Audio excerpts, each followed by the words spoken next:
notre Seigneur et Sauveur Jésus-Christ. Merci frères et sœurs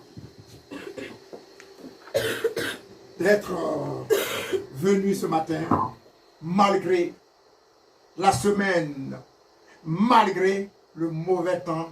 Vous êtes là ce matin. Que Dieu nous bénisse. Amen. Alléluia. Prenons nos Bibles. Nous allons lire dans l'évangile de Matthieu. L'évangile de Matthieu. Matthieu 14, versets 24 à 29. Matthieu 14.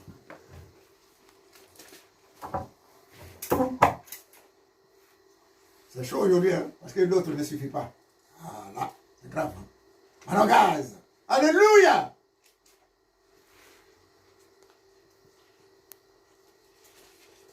Matthieu, qu'est-ce que j'ai dit? 14, verset 24. Matthieu 14.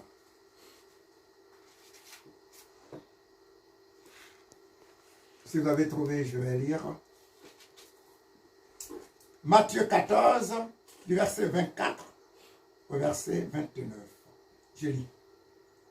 La barque était au milieu de la mer,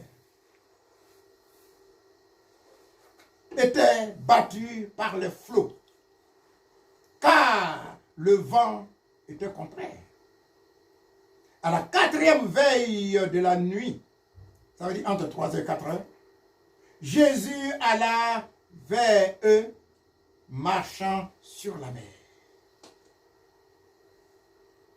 Quand les disciples le virent marcher sur la mer, il fut troublé et dit, c'est un fantôme. Et dans leur fureur, ils poussèrent des cris. Verset 27. Jésus leur dit aussitôt, rassurez-vous, c'est moi, n'ayez pas peur. Alléluia. Verset 28. Pierre lui dit, Seigneur, si c'est toi, ordonne que j'aille vers toi sur les eaux. Verset 29.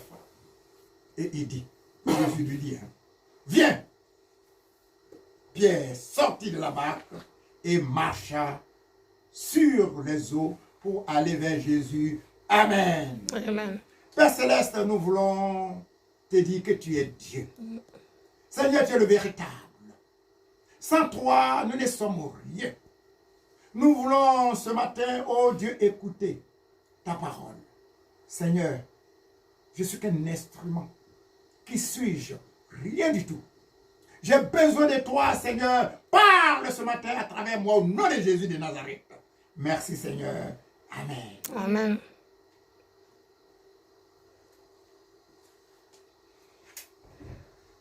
Frères et sœurs,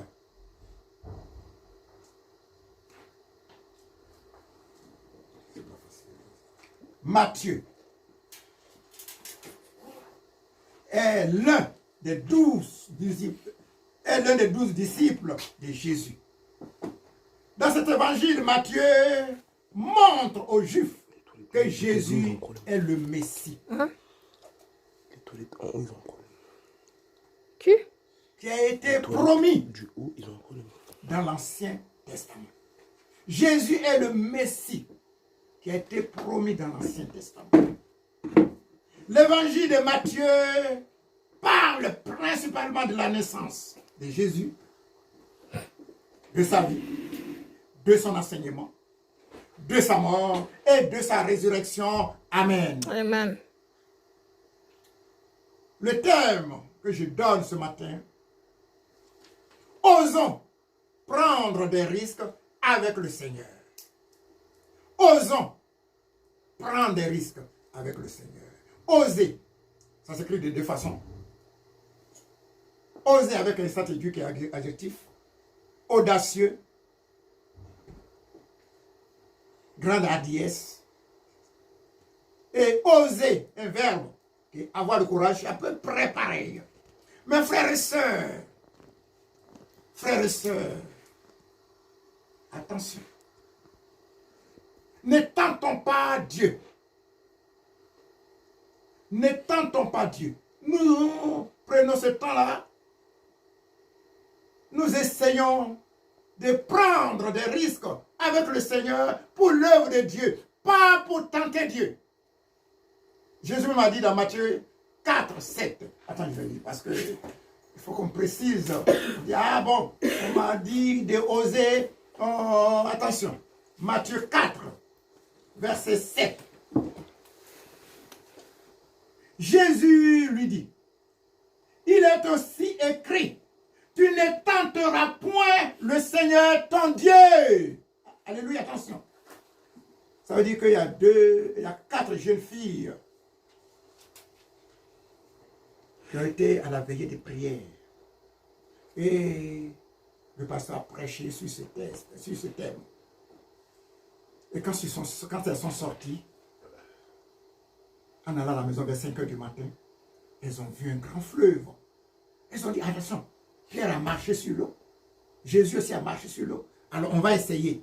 Elles ont essayé, elles sont toutes mortes.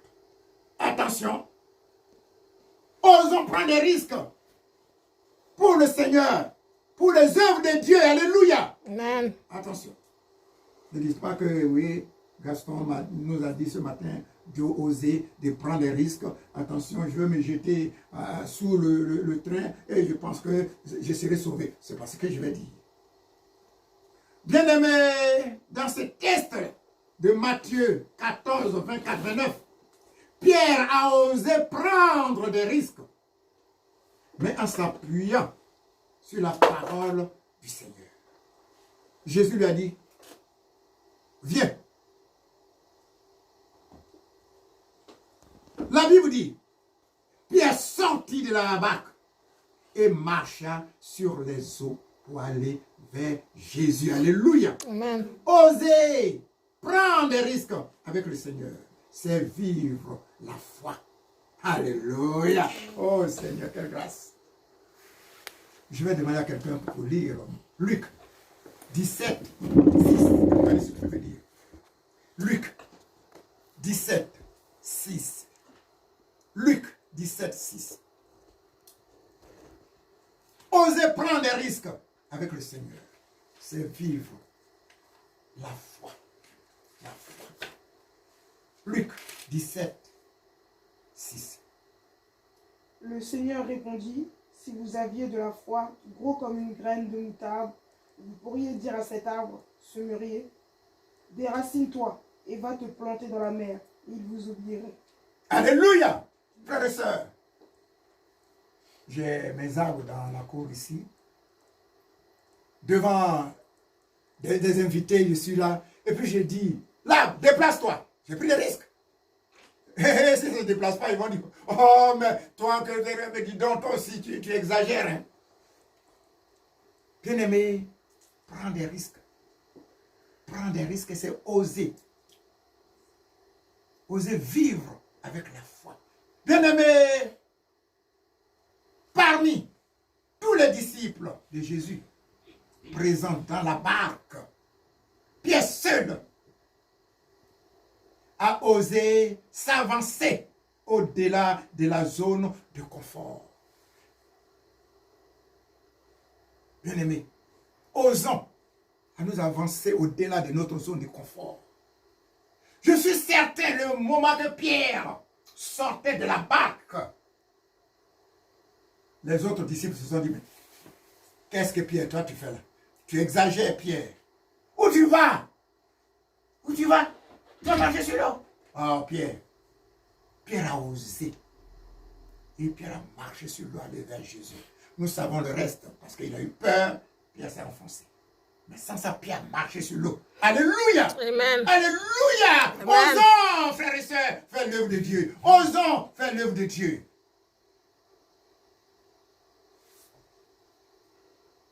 Pierre brisait la peur et les raisonnements. Bien-aimés, comme Pierre, brisons la peur.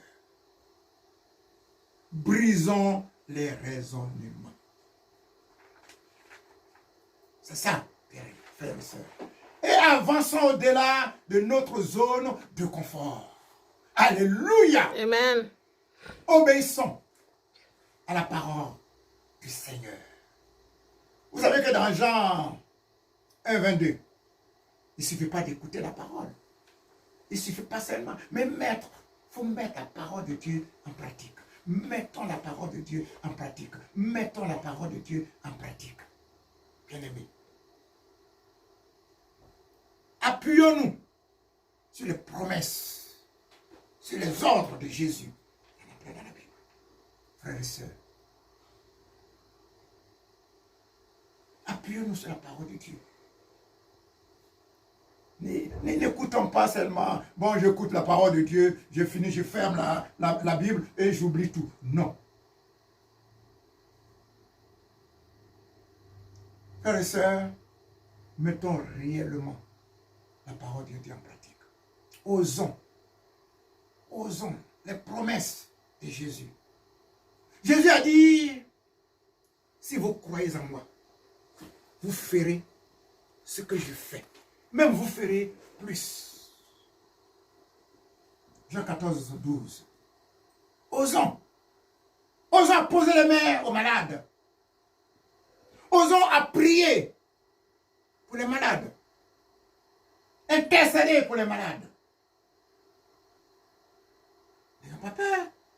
C'est Jésus qui a dit. Frères et sœurs, parlons de Jésus autour de nous. Il a dit, allez faire des nations des disciples. Jésus a dit, je suis avec vous. Mais on a peur. On cherche des occasions. Non, ça c'est pas occasion. Mais Jésus n'a pas dit, il faut avoir occasion. Il dit, il est avec nous. Osons et osons. Alléluia. Amen. Nous allons voir le cas de David.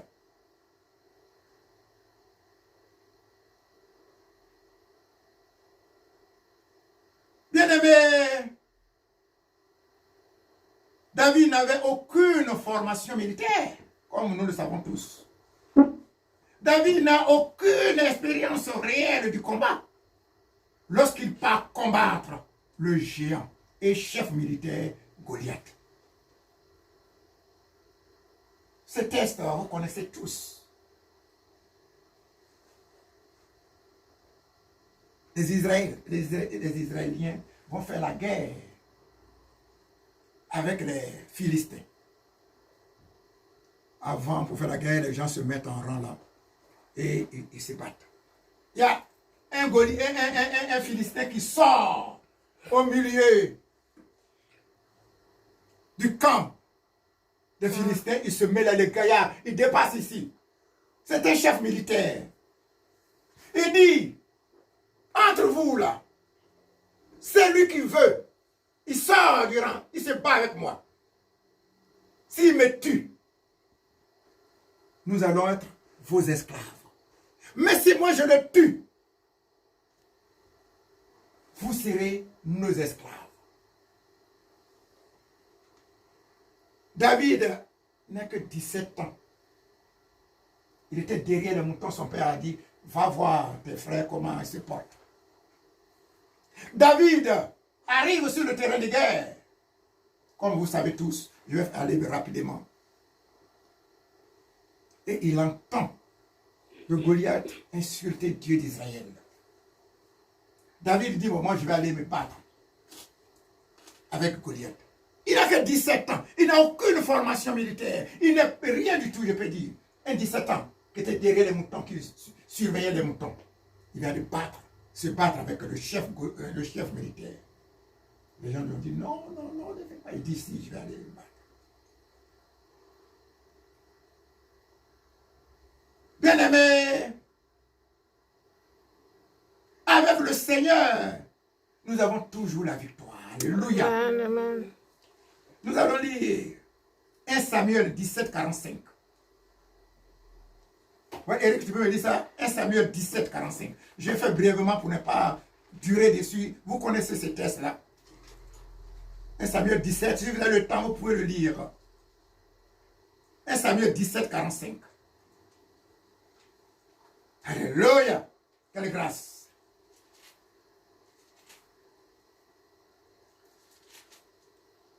« 17,45. Toi, répondit David, tu viens contre moi avec une épée, une lance et un sabre.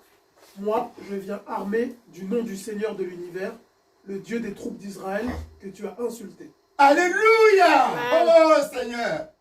Ayons confiance. Prenons les risques en appuyant sur la parole du Seigneur. La Bible dit, c'est avec une simple fronde et une pierre que David tue le chef militaire Goliath. Alléluia. Amen.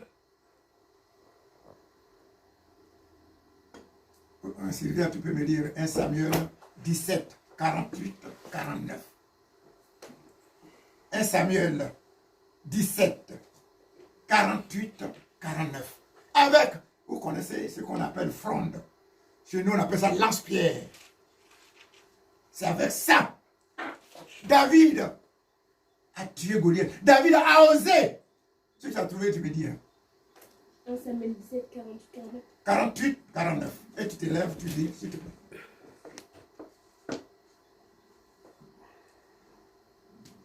« 1 Samuel 17, 48, 49.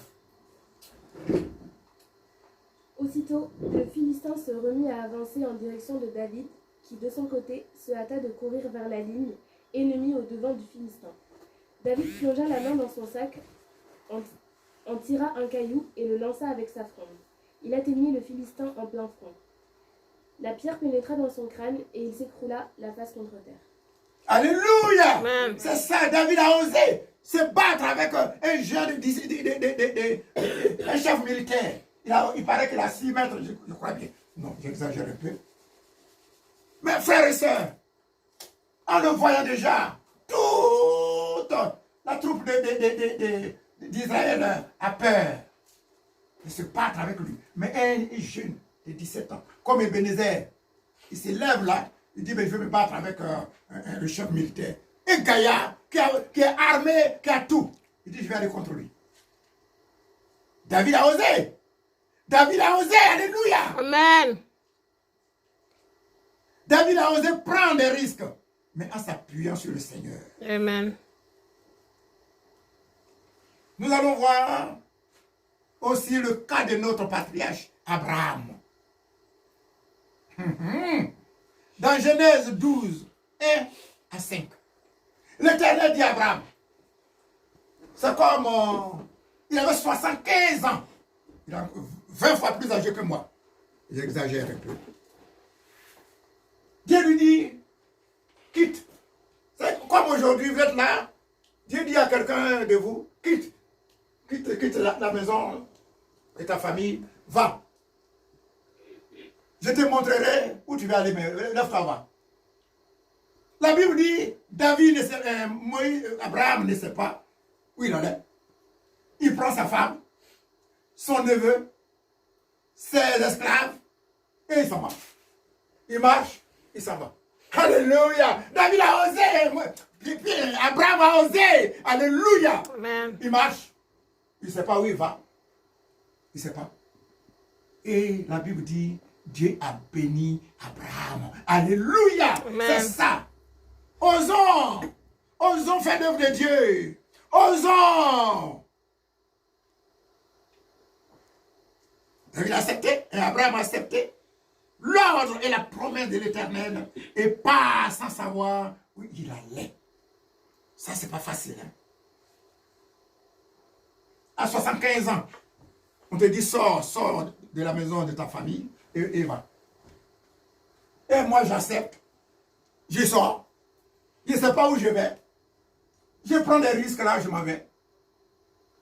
Et vers la fin, Dieu me bénit. Alléluia. Amen. Frères et sœurs, prenons des risques. Bien-aimés, si nous voulons vivre quelque chose de différent et extraordinaire, comme Pierre, comme David, comme Abraham, il nous faudra prendre des risques. Alléluia. Amen.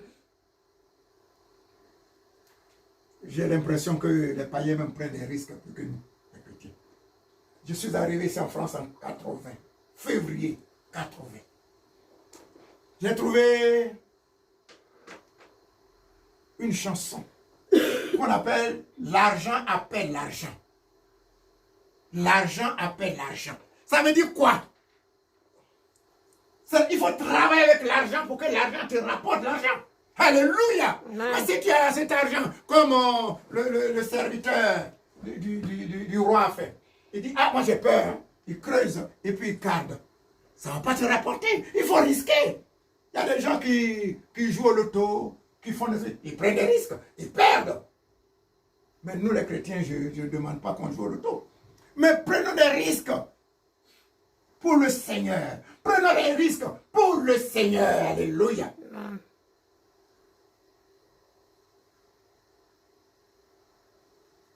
Bien-aimé, le Seigneur aime celui qui s'élève en son nom. Le Seigneur aime ça. C'est pour cela qu'il a dit, il n'aime pas les paresseux. Lèvons-nous à son nom. Faisons l'œuvre de Dieu. Lèvons-nous. Faisons